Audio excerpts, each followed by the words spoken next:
I just wanna break the rules.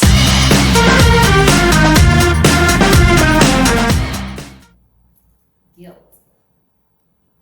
Guilt signals to us that there's been a violation of our morals, beliefs, norms, values. Gives us energy to take corrective action. This one gets a little intricate too, not as intricate as earlier.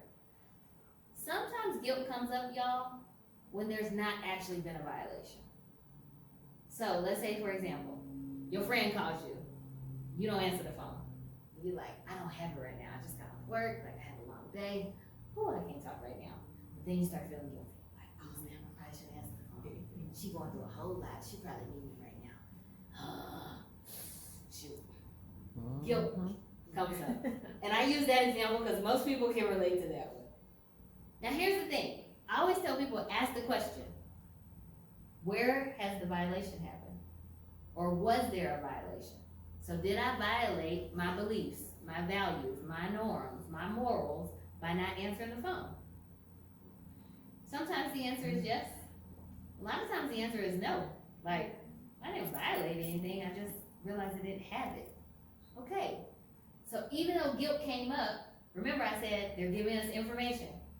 So guilt is giving us information that's not actually rooted in something that's factual in the scenario where there's not a violation. Thereby, I don't need to take corrective action. Now this takes a lot of slowing down and paying attention. Because oftentimes when people feel guilt, they're like, okay, I need to do something.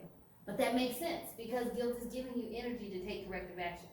The reality is that you don't always actually need to be taking corrective action though, because there may not have been a violation.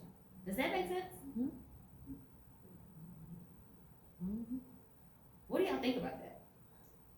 Well, if you flip that, okay, you can say, you know, I'm feeling guilty, and I'm going to do corrective action by calling the person back. Yes. So you could. You're emphasizing all of that. Maybe it's not a law or rule that you passed, but it is a violation because you took corrective action by calling them back. I know it's far-fetched, but here's the thing. So in that scenario, if I felt like I was violating my, let's say, my morals, what I believe to be right and wrong. If I believe that it's right to answer the phone every time somebody called me, and so thereby this is a violation, then, okay, yeah, I take the corrective action, I call back and be like, yo, I'm so sorry I didn't answer the phone. That could be okay.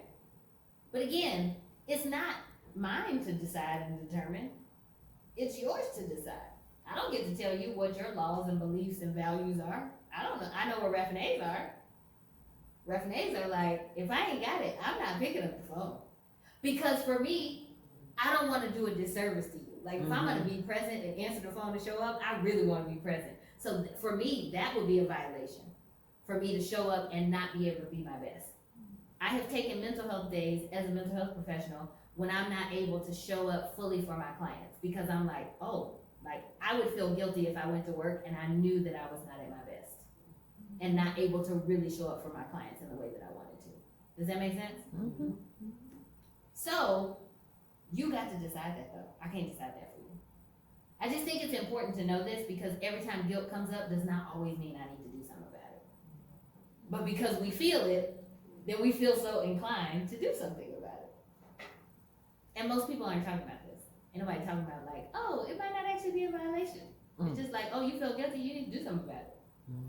Now, if you think it's wrong to steal and you stole a pack of gum from the grocery store, it would make sense that you went back in there and was like, let me give you these $3. Like, I walked out of here with this and I do not believe that this is right. That would make sense.